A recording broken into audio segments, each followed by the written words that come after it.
Hey guys, welcome to Everything Football. 2 weeks without Champions League football, and we're going to have to wait another week before Champions League returns. But hey, it is back next week. International football is over until the World Cup. So I think it's time to look forward to match day 3. And in this one, I'm going to be going through my team selection for the upcoming match day. Now, there's still going to be some changes. I'll be telling you when I talk about that specific player from goalkeeper, defense, midfielder, striking. I'll be telling you other options I'm thinking about, and I'm talking about those players. But this is definitely not the final team. As always, I will be live like a couple of hours before the match day kicks off with my final team. And yeah, a lot can still change, but there's still some players that will definitely be in my team. So you'll get an idea of what I'm thinking as I go through the video. So hopefully you guys have been well. The code is always scrolling down the bottom, and let's get straight into it. What am I thinking for match day 3? So as always, I'm going to stick with Adan, the goalkeeper from Sporting, 4.5 million. I've had him since match day 1, and he's done so well for me so far. Two clean sheets against Frankfurt and Tottenham. And next up, it's Marseille for them. Marseille, the first 2 games of the Champions League campaign so far, they haven't scored a goal. They didn't score away to Tottenham, and they didn't score at home to Frankfurt. The 2 games, 0 goals. So I'm definitely fancying my chance of a clean sheet with Adan. So Adan is a very good option for this week. When I brought him in, I think he was on by like 2% or something. By now, I think he's really highly owned. Let me check. Now he's currently on by 4%. I'm guessing it's going to get to like 5% at least by the time we get to the match day 3 deadline, but he's still a differential for sure. Only 4% owning him at the moment. So I have gone for Adan, sticking as my goalkeeper. And for my next goalkeeper, I've stuck with the same as well. My second choice goalkeeper from Dortmund. Let me get him in. Maya, 4 million up against Sevilla, up against another team that hasn't scored a goal at all so far in the Champions League. So I'm definitely a fan of that. Those have been my 2 goalkeepers, so I haven't made any changes on that one. So the first change I could possibly make is dropping Maya and getting a Dortmund defender in Guerrero, and then getting in a cheaper goalkeeper who's going to play on the Wednesday, or getting a more expensive goalkeeper like Courtois who's going to play on the Wednesday. But for me, I'm not a fan of spending too much money on goalkeepers. Like, I'm sure there are other people who've gone for, let's say, Ederson and Alisson in the same team. Like, Adan has produced more than them so far. So you don't really need to have 2 very expensive goalkeepers. For me, 8.5 million, 9 million is the most I can spend on goalkeepers. So Adan and Maya are there as my goalies. Defense. So there's one defender who's always going to be in my team in FPL, in UCL Fantasy. His name is Joao Cancelo, up against Copenhagen at home. That surely is a guaranteed clean sheet. He might not even get that many recovery points, because I don't even expect Copenhagen to have the ball that much. But someone like a Cancelo, going forward, he can score, he can assist. Now, there is a slight chance that he could get rested, but you have to see what happens throughout the weekend when they play against Man United, and obviously Sunday, Monday, what happens through those days, because I'm sure with Man United, they're playing Man United, and then after that, they have Champions League. They have the Champions League game, and then I'm not sure which team they're playing after that. But there definitely could be some rotation there, especially for midfielders and players like that. But I still think you need 3 Man City players against Copenhagen. So whatever they do up against Man United over the weekend is going to decide what I do with my Man City players. But Cancelo is definitely going to be in my team, whether he's playing or not. I'm sure he can even come on and get a return, but if he doesn't play match day 3, I'll definitely use him in match day 4. So the good thing with Cancelo as well is that he plays Copenhagen at home, as I said. So that is very good. I'm happy with that. And on the match day 4, Cancelo and Man City are playing the first game, so we get to see the team list for that one as well. I wish that was match day 3.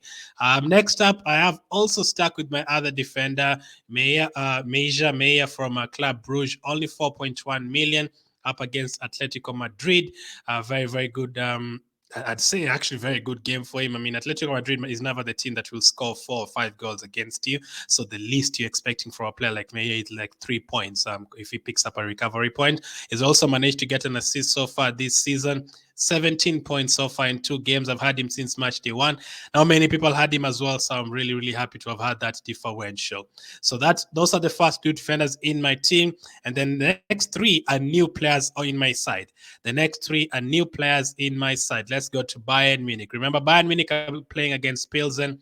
Very, very good game for them. I have gone for Alphonso Davies at 5.5 million. The attacking threats from the left side against Pilsen. They conceded like 5 goals against Barcelona, and they didn't score again against Inter Milan.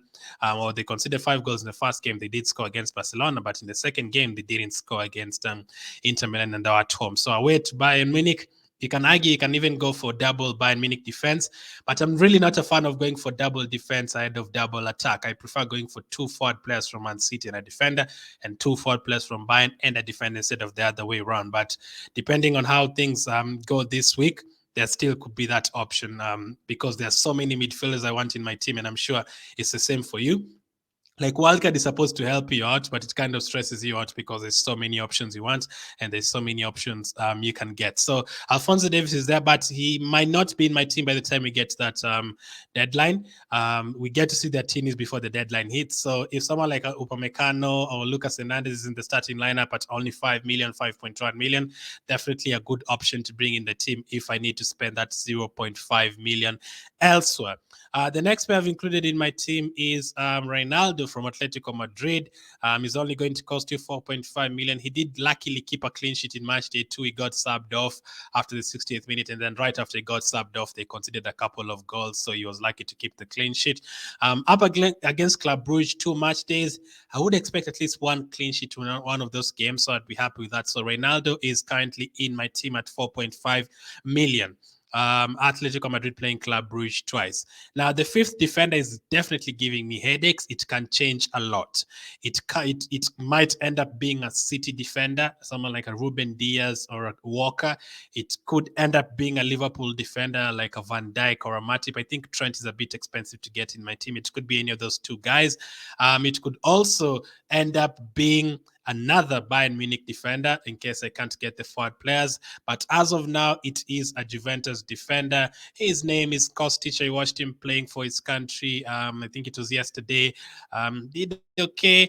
And 5.5 million, it's a very high price. That's why he might not be in my team, but they're playing against Maccabi Haifa. Now, Juventus have not been great at all, so I'd not be surprised if they end up winning that game like 1-0 or 2-1 or something like that, or even draw. I mean, Maccabi Haifa gave PSG a game.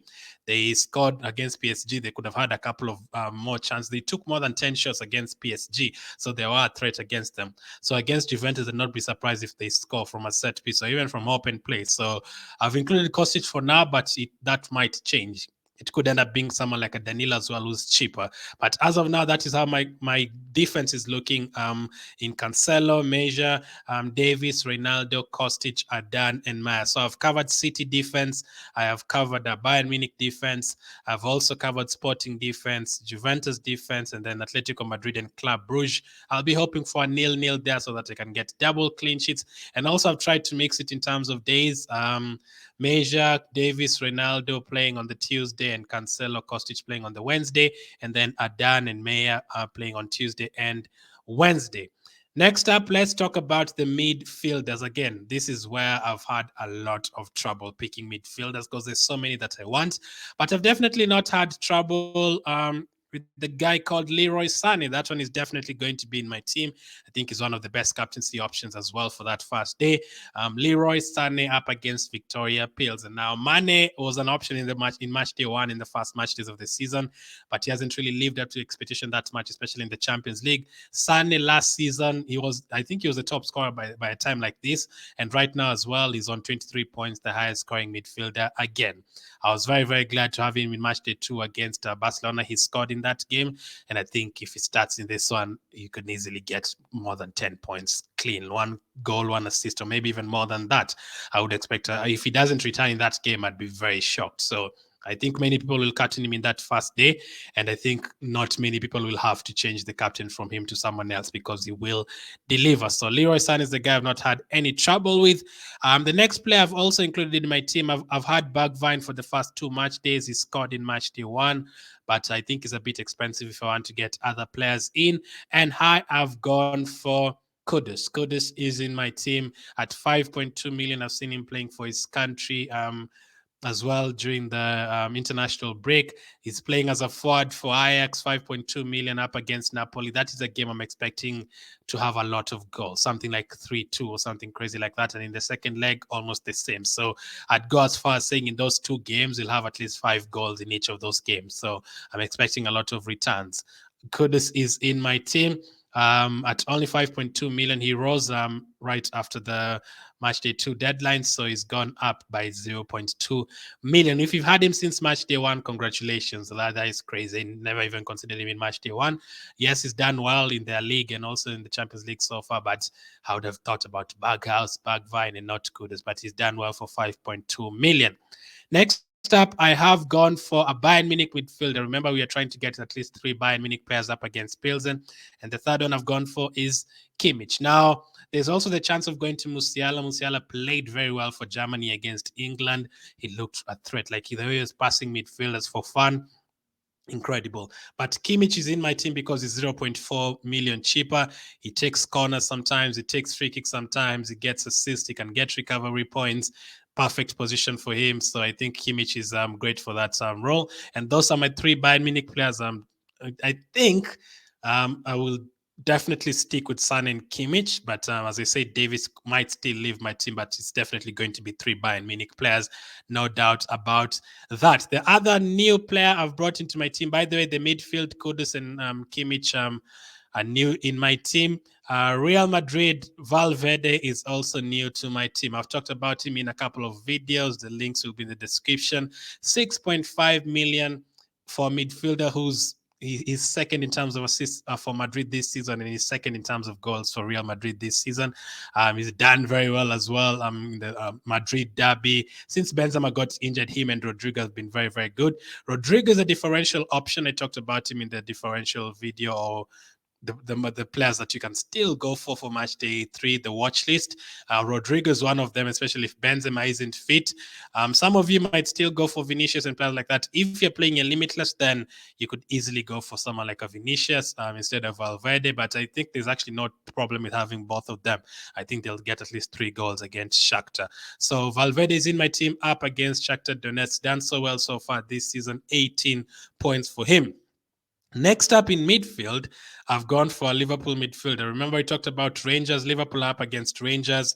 Rangers this season, they've conceded 7 goals in the 2 games, and they've not scored any. That is why I said Matip could also end up coming into my team, or Van Dijk. But I've gone for Luis Diaz at 9 million. Salah is definitely an option because he's on penalties, and Salah can easily score a hat-trick any match day. But 9 million, 11 million, that is a huge difference. Like if I get Salah, I'll have to change my entire team once again. Like I'd have to move from, let's say, Cancelo to a Ruben Diaz, or Ronaldo to a 4 million defender, or move from Kostic to a 4 million defender as well. It's too many changes. So I think Diaz can still do the same. He's already scored more points than Salah this season. Just 1 point, but I think that's enough.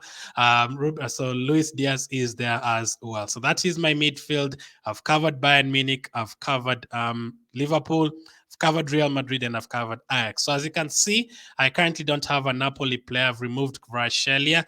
That is not what I'm planning to do, really. I'm guessing there's a chance I might not go for them for that first game against Ajax away from home. But the second game at home at Napoli, I think you'll have to have a Napoli player. They've done so well. They're top of the group. They're top of the league in Italy as well. So Kvaratskhelia might still come back to my team. That is why I said if I go for a second defender from Bayern Munich, then I remove Kimmich, I might still go for Kvaratskhelia or someone like that. But the problem is, as you can see as well, There is no City midfielder. For City midfielders, I think we have to see what happens against Man United, who gets injured, who plays in that game, who doesn't start and might start against this one. I've considered someone like a Gundogan. If he doesn't play against Man United over the weekend, I'll probably even be bringing him on for that match against Copenhagen. So a lot of midfielders you can bring on, a lot of different options. I even thought about staying with Royce, so sticking with Royce because I've had him, and I think Sevilla have been very poor this season. So let's see what happens. But that is how my midfield is looking. There's definitely going to be Bayern Munich, Ajax, and all that, Real Madrid. So this midfield, Sane definitely stays, Valverde definitely stays, Kudus definitely stays. Diaz and Kimmich, maybe not, but we'll see. Let's go to the forward players. Now, this one is definitely going to be in my team. No need of even asking any questions. Erling Haaland is definitely going to be there at 11.1 million. He's already scored 16 points so far. He's already scored more than 10 goals for Man City so far.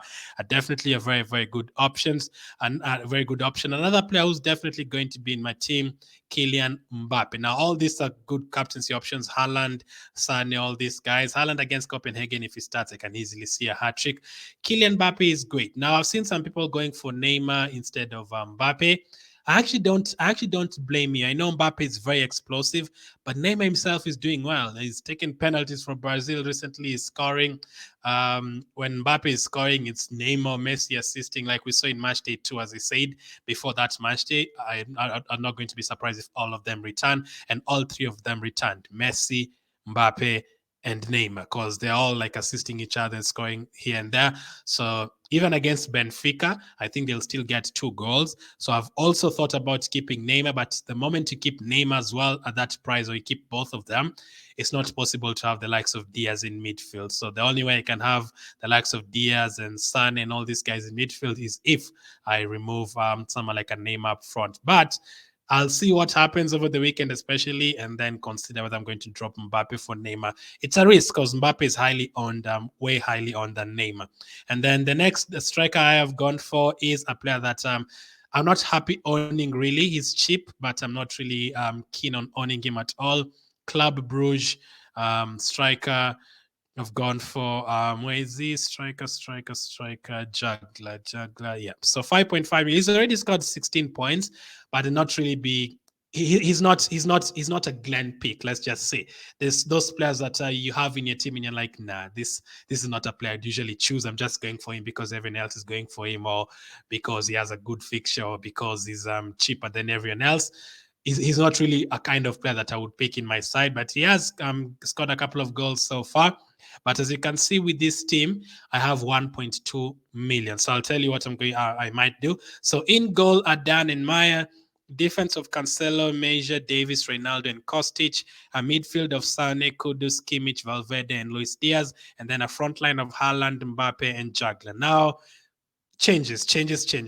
I have Bayern Munich players, 3 of them. I might decide to remove Kimmich and go for a Bayern Munich defender so I can have another midfielder, like from Napoli or something like that. I'm still thinking of getting a third Man City player. I think we'll definitely get a third Man City player, but I just don't know which position because it depends on which players they play over the weekend. It could be Gundogan, it could be Foden, or it could be another defender like a Kyle Walker or someone like a Ruben Diaz. He didn't start last match day. I think he's going to start this one. That could be another option as well. 1.2 million. Now, let me tell you another player I have thought about. Jota. Now, if Liverpool don't start with Jota this weekend and we hear rumors about him starting in the Champions League, I'd definitely be happy to own him. Now, he's the same price as Luis Diaz, but he is a forward. Now, there's a lot of midfielders I want, but there's not too many strikers I want. So if I go for Jota up front, then I can get all the midfielders I want, knowing that I already have a Liverpool player up front. As you can see, I'll have 6.7 million. Then I can go to Akavaishele in midfield, or I can go for someone like that, another player from that team as well. I can even downgrade. If I also downgrade Davies to Lucas Hernandez or something, 5.1 million, I'll have enough cash to get someone like 7 million, like a Zielinski or someone like that. Very, very good options as well. So a lot of things still to be changed. There's, as I said, there's still players that are definitely going to be there. Cancelo, Adan, Sane, Kudus, Haaland. Those players will definitely be there, but even Valverde as well. But the rest of the players, could very easily change, but depends on the injuries, depends on the form, and depends on how I feel until then. Also depends on how you guys are thinking. Do you think this team is good enough for a wild card, or do you think there's a change, some changes I should be making? Let me know. Are you also playing a wild card, or are you playing a limitless chip, or are you just going to make transfers? It's going to be interesting. This is a very, very huge match. I think last season, match day 3 is when people played their wild card the most. I think match day 6 is when people played their limitless chip a lot. And some of you used your match day, your wild card in match day 2, so you don't have it right now. Are you using a limitless chip, or are you just making transfers? Just make sure you have a couple of Bayern Munich players, a couple of Man City players, Real Madrid players here and there. And that is it for now for the match day 3 team selection. If you haven't joined the league, there is a code scrolling down the bottom. The direct link is in the description as well. So thank you for watching. In case you're planning to play your wildcard, click on the video on the left to get some tips. And if you're still trying to decide whether to play your wildcard or your limitless, click on the video on the right side.